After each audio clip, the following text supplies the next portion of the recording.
புத்திரங்கோட்டை பகுதியில் போலீசார் வாகன சோதனை. இருசக்கர வாகனத்தில் மது பாட்டில்கள் கடத்திய வாலிபர் கைது.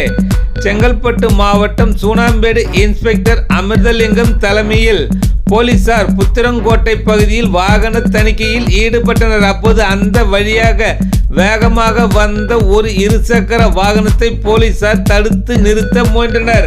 அப்போது அந்த இருசக்கர வாகனத்தில் வந்த வாலிபர் வாகனத்தை நிறுத்தாமல் வேகமாக சென்று விட்டார். இதனையடுத்து போலீசார் அந்த இருசக்கர வாகனத்தை விரட்டி சென்று மடக்கி பிடித்தனர்.